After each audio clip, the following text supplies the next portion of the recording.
Puji Tuhan, damai sejahtera bagi kita semua. Masih dalam video membagikan renungan firman Tuhan. Nah, saudara-saudara, dalam renungan firman Tuhan kali ini saya ingin membahas satu topik, yaitu saudara-saudara meminta kekuatan dari Tuhan. Sekali lagi, meminta kekuatan dari Tuhan. Mengapa saya katakan meminta kekuatan dari Tuhan, saudara? Karena kalau kita meminta kekuatan dari manusia, kita kecewa. Kalau kita meminta kekuatan dari dunia ini, saudara, apa yang dunia ini bisa berikan bagi kita? Apa yang dunia bisa kuatkan kepada kita, saudara? Tidak ada. Itu artinya bahwa tidak lain tidak bukan, sumber kekuatan hanya datang dari Yesus Kristus. Nah, saudara-saudara, kita membaca dalam kitab Lukas pasal yang ke-11, ayat yang ke-11 sampai ayat 13. Begini bunyi firman Tuhan. Bapa manakah di antara kamu, jika anaknya minta ikan daripadanya, akan diberikan ular kepada anaknya itu, ganti ikan. Yesus berkata begini, Bapa manakah yang memberikan ular kepada anaknya ketika anaknya minta ikan?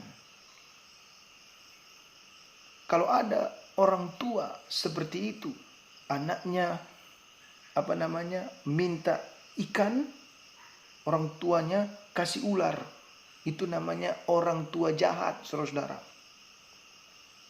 Itu namanya orang tua kurang ajar.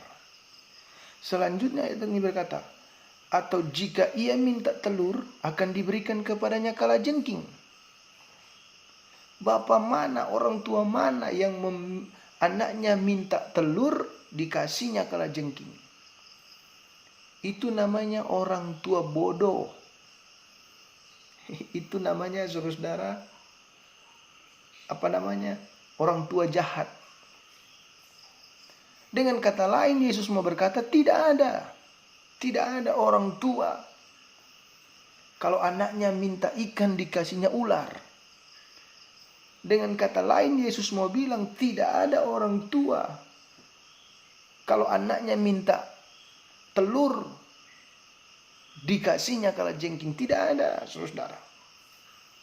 Bahkan Yesus berkata dalam ayat-ayat selanjutnya, orang jahat pun tidak mungkin berbuat demikian. Artinya orang jahat sudah jahat dia. Tapi kalau anaknya minta ikan, tidak mungkin dia kasih ular. Atau anaknya minta telur, tidak mungkin bapaknya, orang tuanya ngasihnya kalajengking, saudara. Tidak mungkin. Sekalipun dia orang jahat.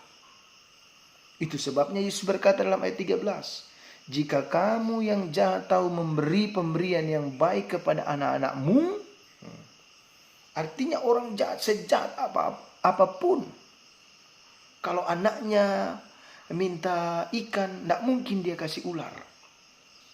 Kalau anaknya minta telur, nggak mungkin dia kasih kalajengking. Itu sudah orang jahat loh. Itu sebabnya Yesus berkata, apalagi Bapamu yang di sorga. Maksudnya dialah Tuhan yang baik. Sedangkan orang jahat tahu berbuat demikian, kata Yesus. Masa Bapa yang baik itu, Tuhan yang baik itu, tidak berbuat yang baik buat anak-anaknya? Karena jelas Alkitab ini berkata, apalagi Bapamu yang di sorga, Ia akan memberikan Roh Kudus kepada mereka yang memintanya. Luar biasa nggak? Sedangkan orang jahat, kata Yesus, tahu melakukan yang baik. Apalagi Bapa di sorga yang baik itu.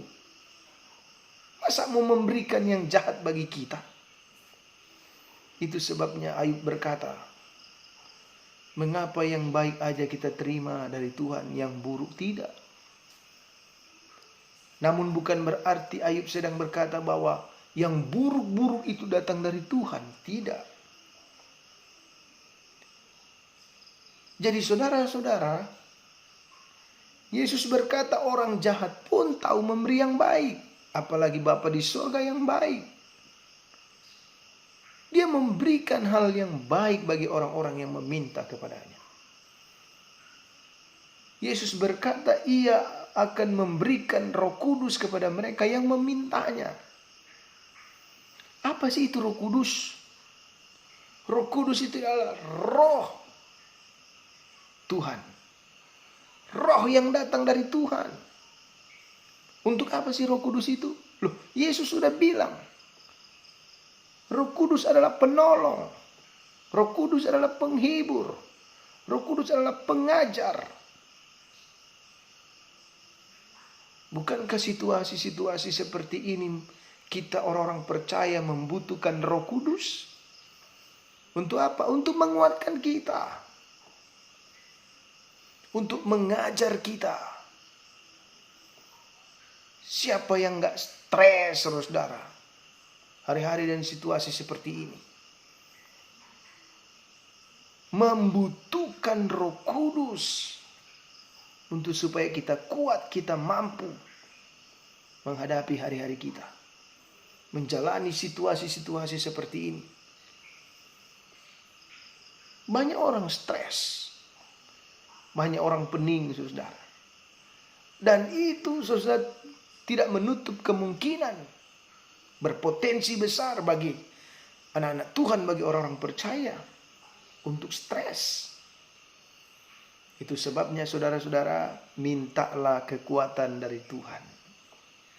Yesus berkata, apalagi Bapamu yang di sorga, ia akan memberikan Roh Kudus kepada mereka yang memintanya. Kalau kita nggak minta-minta Roh Kudus, bagaimana Roh Kudus mau datang? Peran Roh Kudus dalam hidup orang percaya ialah menguatkan. Apalagi situasi-situasi seperti ini. Kita perlu kekuatan Roh Kudus untuk menguatkan kita menghadapi situasi, menghadapi kondisi seperti ini. Supaya kita tidak stres, saudara. Kerja setan ialah membuat anak-anak Tuhan supaya stres. Tapi kerja Roh Kudus ialah membuat anak-anak Tuhan tetap kuat, tetap berdiri teguh sambil menantikan pertolongan Tuhan. Kita perlu kekuatan dari Tuhan, saudara-saudara. Itu sebabnya mari kita berdoa minta Roh Kudus menguatkan kita. Minta Roh Kudus mengajar kita. Bahwa Tuhan izinkan situasi-situasi seperti ini supaya mungkin kita lebih bersabar, supaya kita semakin dekat dengan Tuhan. Roh Kudus ajar kita supaya kita mengerti rencana-rencana Tuhan, mengerti kehendak-kehendak Tuhan. Karena Alkitab sudah bilang rancanganku adalah rancangan damai sejahtera. Jadi saudara-saudara, kita perlu Roh Kudus untuk menguatkan kita. Kita perlu Roh Kudus untuk menghibur kita. Supaya kita nggak stres hari-hari ini, saudara. Perlu Roh Kudus menghibur kita. Sebab siapa lagi yang bisa menghibur kita, saudara-saudara? Kalau orang hibur kita, suara kamu jelek. Kalau Roh Kudus hibur kita, saudara, damai sejahtera yang menguasai hidup kita. Iya dong, kita bisa saja berkata kepada orang itu, waktu dia menghibur kita dengan alat musik, bisa saja kita tidak terhibur. Tapi kalau kita minta Roh Kudus, Dia yang akan menghibur kita. Dia yang akan menguatkan kita. Siapa yang bisa menguatkan kita? Orang hebat pun tidak dapat menguatkan kita. Apalagi sudah ke dukun. Hanya Yesus yang bisa menguatkan kita. Mintalah Roh Kudus daripada Tuhan. Sebab peran Roh Kudus yang sangat kita orang percaya butuhkan. Kalau tidak ada Roh Kudus, saudara, maka kita akan cenderung menjadi orang yang stres. Memikirkan beban hidup. Memikirkan hal-hal dalam kehidupan kita. Apalagi saudara lihat, usaha-usaha sekarang ini ditutup. Apa nggak membuat orang bisa stres? Bisa. Tapi itu hebatnya kitab suci. Semua telah diuraikan di dalamnya. bahwa ketika kita menghadapi situasi-situasi seperti ini, Tuhan sudah terlebih dahulu mengatakan dan memberitahukan kepada kita, mintalah Roh Kudus menuntun hidup kita, menguatkan hidup kita, menghibur hidup kita, mengajar hidup kita. Jadi saudara-saudara, mintalah kekuatan daripada Tuhan. Dia akan memberikan roh itu kepada kita untuk menguatkan hidup kita, mengajar kita, menolong kita, saudara-saudara. Jadi saudara-saudaraku yang kasih dalam Tuhan, tidak ada kekuatan yang bisa kita dapat dalam dunia ini hanya daripada Dia, pencipta langit dan bumi dan segala isinya. Yesus sudah berkata, mintalah, maka akan diberikan kepadamu. Kalau kita tidak minta Roh Kudus itu menguatkan kita, turun kepada kita, maka roh itu tidak akan bekerja dalam hidup kita. Tapi kalau kita minta kepada Bapa dalam nama Tuhan Yesus Kristus, roh itu yang akan menguatkan kita. Apalagi situasi kondisi seperti ini, saudara-saudara, sangat berpotensi bagi banyak orang untuk stres. Tapi itulah luar biasanya Tuhan.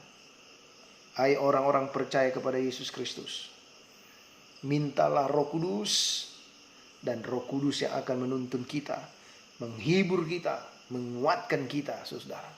Apalagi situasi kondisi seperti ini, kita sangat membutuhkan Roh Kudus.